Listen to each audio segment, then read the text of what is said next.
Am I the jerk for telling my housemate she can't give me unsolicited advice? Posted by you/Empressoftbakai. I, 27F, have a strange living situation. I live with a family, Chris, 65M, Danielle, 59F, and their daughter, and I do household chores in exchange for rent. I've lived here for 19 months, and it's mostly smooth sailing. I work full-time and am applying to law school.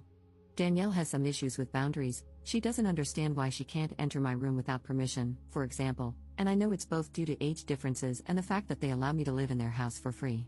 I have to be very careful when enforcing boundaries. Yesterday, I made dinner for everyone after a full day of chores.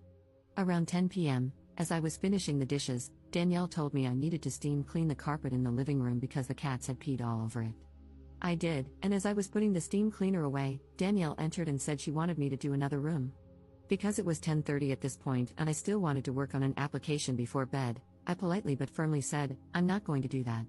I probably should have said, I'll do it tomorrow, but I was exhausted, so I just said no. I put the machine away, submitted my application, and went to bed. Tonight, as I was finishing up my meal prep for the week, Danielle cornered me in the kitchen. She said, I don't want to fight about this, but I wanted to mention something. Last night when you told me you weren't going to clean the other room, I found it rude. You should be careful when you say things like that at work so that you don't get fired. I was floored. I snapped, Danielle, you haven't had a job since before I was born. You don't get to give me advice about how to act in the workplace. She rolled her eyes and huffed, see, I didn't want to fight about this, and walked out of the room. I called after her, then maybe don't bring it up. Danielle hasn't spoken to me since, and I don't know what's coming. For context, Danielle has only had one job in her whole life, from age 22 to 25. After that, she quit to raise kids. I grew up very poor, have been working since I was 14, and have been supporting myself since I turned 18. They offered to start our arrangement in 2023 because they needed help around the house and I was struggling financially. As for Danielle's work advice, I currently work as a regional manager at a small firm. Not only is her advice outdated, but I can't take it seriously. I'm a people manager. A lot of my day-to-day job involves being polite but unyielding. I think she was frustrated by my setting a boundary, and that's why she brought it up. I know part of my frustration is that I feel powerless to protest most of the time. I will be moving out in August of this year when I go to law school, hopefully, and my goal is just to make it until then. I'm also really frustrated that Danielle felt like she could say whatever she wanted and then walk away as if I had no right to feel anything. Am I the jerk for what I said? Downvoted commenter. Definitely not the jerk, and good for you. May I ask how you came to live with this family, though? Are they related to you? Why are you putting up with all this weird crap and her bossing you around? Op's response. They're actually my best friend's parents. He suggested the arrangement because he knew I needed help. When I moved in, I was a teacher struggling to afford a studio apartment. Since I moved in, I changed careers and decided I wanted to pursue law school. I took the LSAT 3 times last year on top of all this. I can count on one hand the number of times I've refused a request. I've bleached the showers after midnight, risen at 5 a.m. to make requested meals before work, and done other things like that without protesting. I see this as an opportunity to make my life better in the long term while surviving the short term. I just wanted to say no this time because, truthfully, I physically couldn't handle fulfilling the request. Danielle was insistent it had to be done immediately because they wanted to go to bed at 11 p.m., but I just couldn't do it. Commenter. Do you have a rental agreement in writing? Work exchange needs to be clearly defined, including but not limited to hours, availability, no contact places/times, tasks, etc. Someone demanding that you steam clean 2 rooms at 10:30 p.m. is highly suspect. Chores are too often seen as women's work, meaning undervalued and unpaid invisible labor. However, invisible labor done by women is incredibly expensive in both cost and time, meaning you may well be doing more than what would cover the cost of your rent. Also, I'm inferring from your post that you're most likely downplaying their requests. Op's response. There is no written agreement. I have tried to bring this up on previous occasions due to Danielle's difficulty with boundaries and the sheer amount of work that I do, but it is not well received. Danielle and Chris are very insistent that I am not their tenant and that they are not my landlords, I am their guest. Danielle is also very insistent that she does not want to be referred to as my boss or supervisor in any capacity. To address other comments here as well, my current position does not pay enough for me to live on my own. I realize that the situation is probably predatory, but since there are only 8 months left, I plan to just stick it out. It has saved me a lot of money, and I'm thankful for that. Top commenter. You're the jerk, not for saying no, but for how you said it. You were not polite. Also, Danielle is not your housemate, she and her husband are your landlords and bosses. You may not be paying rent, but you are paying by being live-in help. Ops very downvoted response. Danielle and Chris are very insistent that I am not their employee or tenant and that they are not my bosses or landlords, rather, I am their guest, and they are doing this out of the goodness of their hearts. Update 1 day later. I was voted the jerk, which I understand. What I do adds up to about $2,000 per month if you go by the standard of $20 per hour, or about 100 hours per month. Most of those hours are concentrated on weekends and 2 to 3 evenings per week. I make enough food that there are leftovers, so I can have a couple of nights off. Included in those hours is a lot of care for their adult daughter, who lives with us and is disabled. If I babysit the house pets while the housemates go on vacation, which happens a lot, I charge a $20 per day stipend.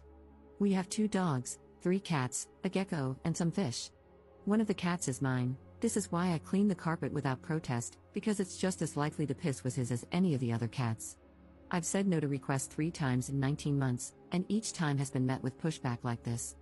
All 3 refusals were due to the time of night they were asked.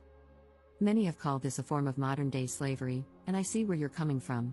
I've been fine with the situation remaining largely undefined because even when I protest chores, I haven't been threatened with eviction. I entered into this situation at a time when I was overwhelmed and desperate. It might be predatory, but it was the best opportunity I had. I could have protected myself better going in. As for why I stay in it, it's because there's an end date in sight, and it will set me up well to keep funneling money into savings for the next few months. If I were evicted, it would suck, but I would be fine. It's not ideal, but it works. I recognize that I should have worded my response better at the time.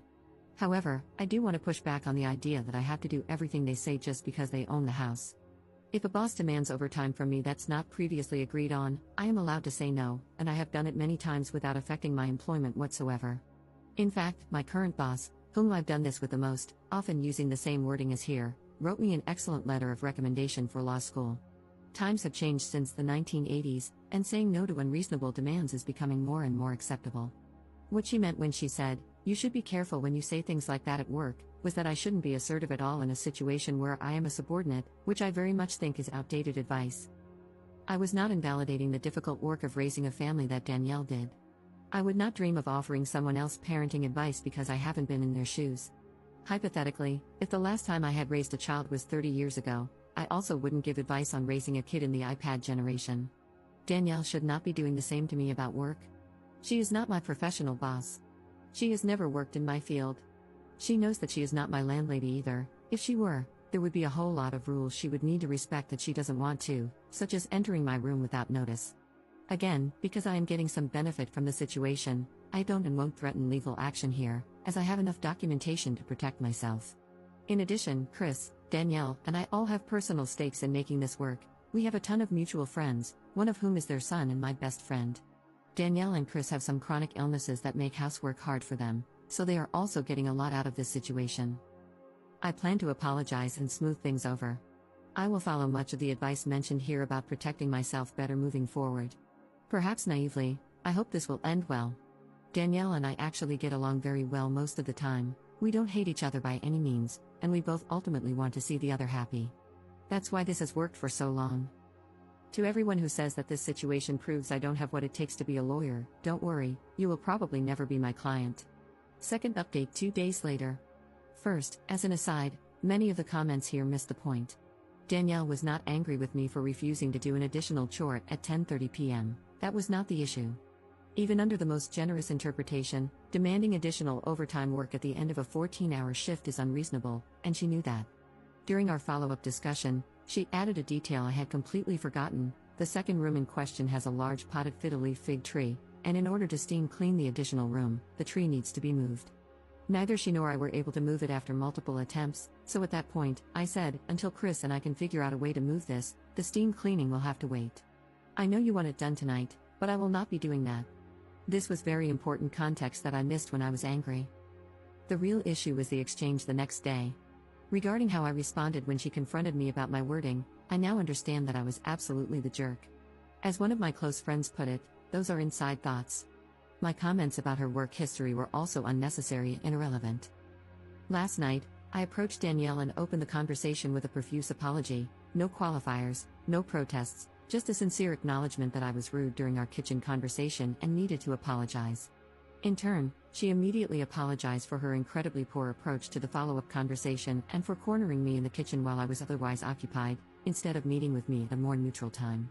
Chris then joined us, and we had an extensive conversation. During the conversation, I asked them to clarify how they view our arrangement. They were very clear that they don't see me as a tenant, employee, or servant. I pointed out that if that's how they want to frame it, then I need to be free to say no to extra requests.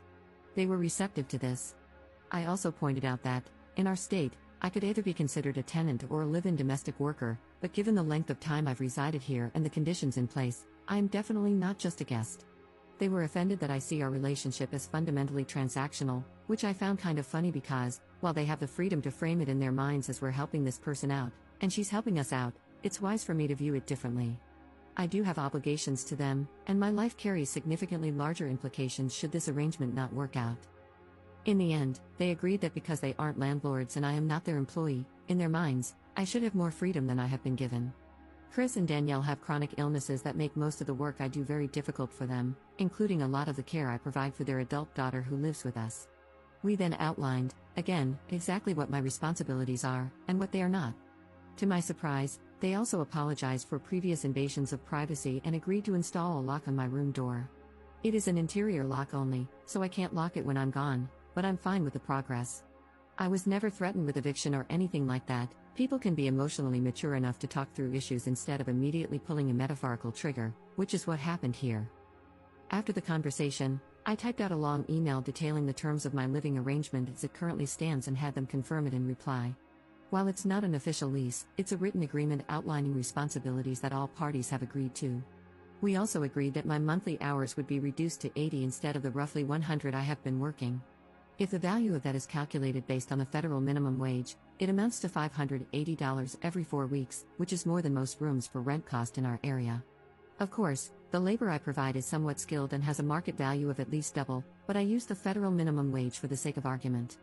I also established that the latest I would be available for housework is 9:30 p.m., except in emergencies. If a task absolutely requires going past that time, I will be taking that time back on a different day. I know I will laugh at this in contracts class in the future, but for now, I'm fine with what it is. Like I said in a comment, it's not ideal, but it works. I'm not in a position where I desperately need this arrangement anymore, but I plan to stay until August because being able to funnel what I would otherwise pay in rent into savings is doing wonders to set me up for the future. To everyone who commented something along the lines of, "You have to do everything she says, you're the help, or you're entitled," I encourage you to reconsider that perspective. Employees, household help, and anyone in a subordinate position are still individuals who deserve basic respect for their space, their time, and their person. No laws, no matter how extensive, take those basic rights away. Also, if you said it was my fault for being in this situation in the first place, kick rocks. We are all working through our own situations, choosing the best available option even if it isn't perfect. That's not weakness or stupidity, that's life.